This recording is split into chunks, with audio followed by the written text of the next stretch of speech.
Hello, this is Stefano with Stefano Espresso Care, and I'll be showing you how simply a Vibiemme steam valve pre-2020 can be rebuilt. I loosen this nut to start with, which you can do of course with some protection and an adjustable wrench. And if you need to, you can hold the body of the valve with the same consideration with a second wrench. But start to loosen the nut and the shaft comes off. You have a closing gasket and two O-rings. Interestingly enough, the closing gasket is missing, which means it's stuck inside the machine.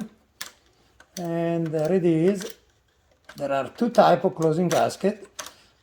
An harder Teflon one, which is this one here, and a softer one in silicone.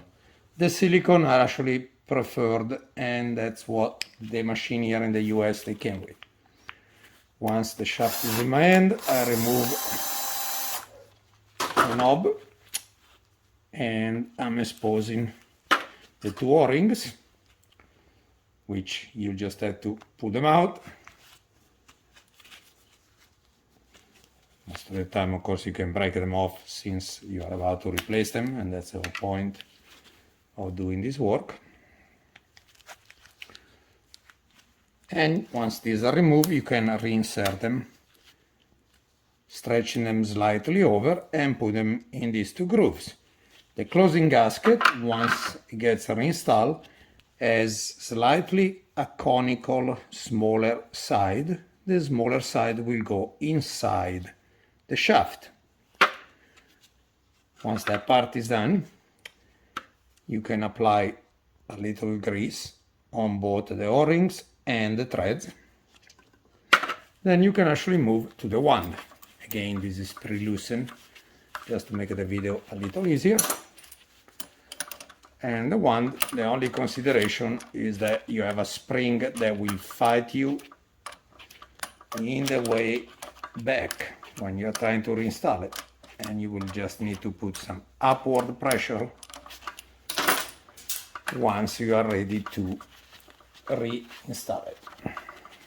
The wand is as simple, with only a couple O-rings on the spring seat and one O-ring inside the wand.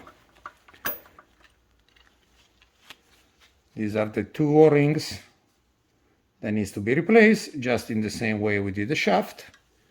And the O-ring inside, you access it just pushing on the wand and it comes out. O-ring will go back in there, of course. This one then I get to replace. A little grease up here and just follow the step backwards to reinstall. Another consideration, just to show you without spring and the seat, but once you are reinstalling the nut, this counter nut will be what judge the amount of play that you have in the wand. That's about it. Thank you for watching.